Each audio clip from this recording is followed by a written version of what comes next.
guests.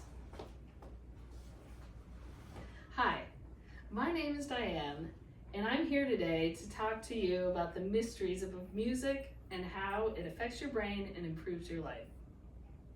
Think of your favorite song and how it makes you feel. You are not alone. The first recorded instrument was a flute 40,000 years ago. So music has been around a long, long time. If you are young or old or from a different culture, it doesn't matter. Music has a positive influence on your life. What I'm going to share today comes from hours of research and peer-reviewed articles on neuroscience and music. I watched videos, listened to podcasts, and listened to many hours of music. The mysteries of music and how it moves us physically and emotionally. It plays a role cognitively and in therapeutic healing and helps expand and activate different areas of your brain is what I'll be talking about today. The limbic system is a network system in our brain structure. The limbic system is responsible for feelings, motivation, and memory. The amygdala processes fear and joy. The hippocampus links us to old and new memories. The hypothalamus regulates our body functions and hormones. And the corpus callosum connects the right and left side of the brain. This is why when a person is playing the piano and reading music, the brain combines so that they can do both at the same time. That was in a study from Denmark. Amazing. Music moves us both physically and emotionally. We can get the chills or the hair on our arm raises, and we might even listen to Sinead O'Connor's Nothing Compares to You song and feel like we want to cry or fall down and feel sad. It's hard to be sad though when you listen to Pharrell's song Happy. If you hear those notes, you want to start dancing, whether you're standing or sitting in your seat. Music conveys emotion to communicate with us. I watched a TED Talk by Alan Harvey, and he showed a video of sharks swimming in the ocean. When he played classical music, it felt so peaceful. The setting was calm. When he switched the music to a darker song that had more minor chords, I felt tense. The setting was ominous. This is the kind of thing that music does to affect us. Think about the first two chords in the movie Jaws. Da-da. How does that make you feel?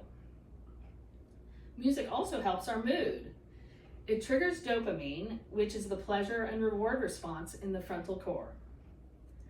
The brain can even anticipate changes coming up in music it knows, and it will send extra dopamine for extra pleasure in listening to the song. Music also affects our cognitive function and therapeutic healing. We can use music to concentrate for studying. It also calms patients in a doctor's office. Research shows that stroke patients and dementia patients respond better, and it promotes healing when they listen to music. There was a study about an Alzheimer's patient, and he could play a song on the piano that he had learned when he was young, but he didn't know the people in the room that were his family. Or the Parkinson's patient that was in a wheelchair and couldn't walk, but when he heard a song from the past, he could get up and dance.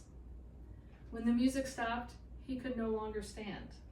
But this was the impact that music had on him. Music can lower our blood pressure, our heart rate, and raise our hormone levels. It raises the oxytocin, which is the hormone for our empathy, trust, and human relationship. That's why singing in a group together with a lot of people can raise everyone's oxytocin. Music also activates new pathways in the brain. A musician's brain has a larger corpus callosum when they train with music before 7 years old. Scientists have noted that music increases neurogenesis and new pathways in the hippocampus. The brain has plasticity, and it can actually atrophy due to trauma. But with immediate exposure to music, it will activate parts of the brain to heal. It can help us. Neuroimaging also shows that many of the parts of the brain are working when we perform or listen or evaluate music. Scientists and musicians agree.